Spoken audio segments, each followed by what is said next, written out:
Salut à tous les gamblers, amateurs de paires et de tirage. Je suis Valuegal-Trou et je suis toujours votre chef de bord, mais on amorce ensemble un changement de cap pour un style un peu plus direct. Tout ça à votre demande, bien entendu.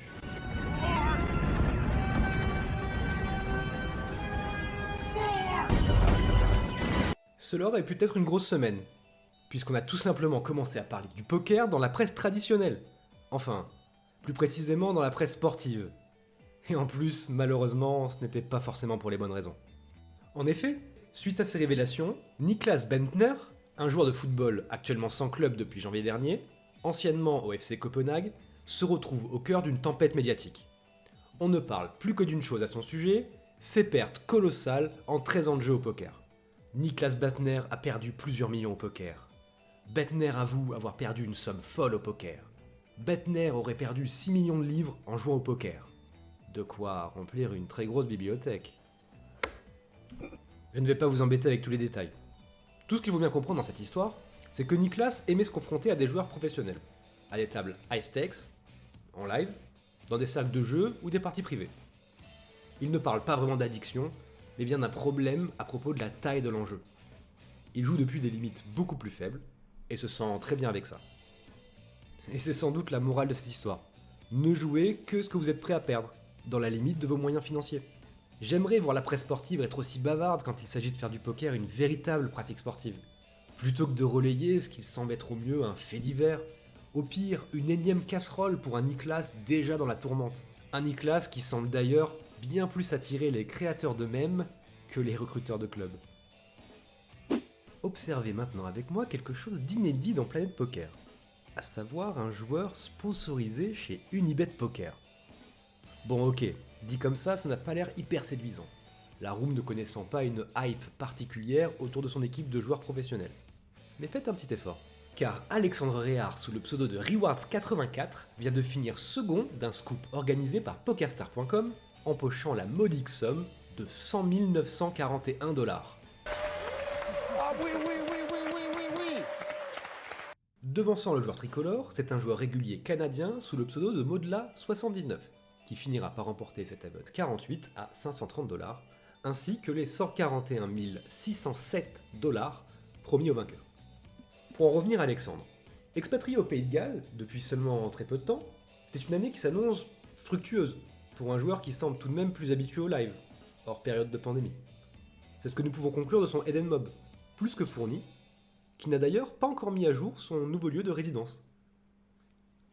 Eh ben, salut Antoine, bienvenue dans Communauté Poker.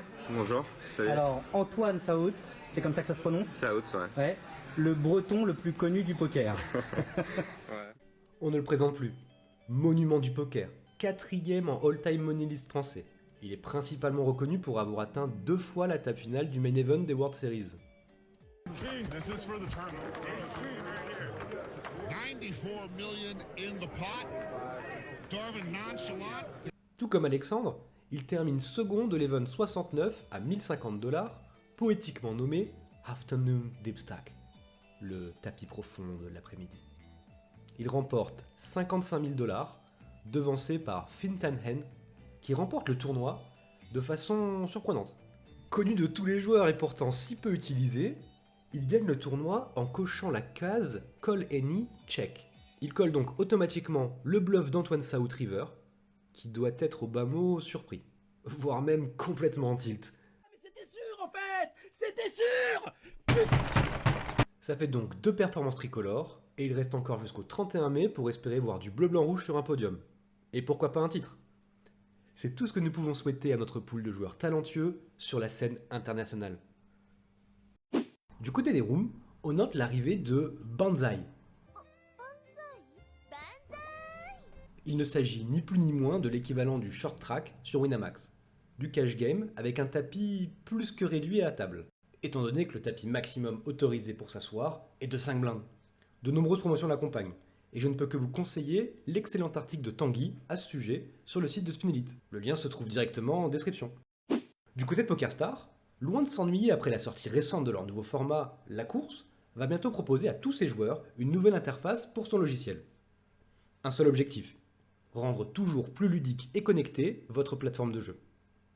La promesse est belle en tout cas. PokerStar proposant une customisation de son logiciel pour obtenir toutes les informations que nous désirons en page d'accueil. Avec également de la place pour des tweets, des vidéos YouTube par exemple. Enfin, pour finir, vous aimez bien jeter des objets à vos partenaires de jeu. PokerStar risque d'implémenter cette feature très prochainement. Vous ne pourrez pas dire que je ne vous ai pas prévenu en cas de jet de tomates pourries à votre égard. On passe sans plus attendre au Spin News.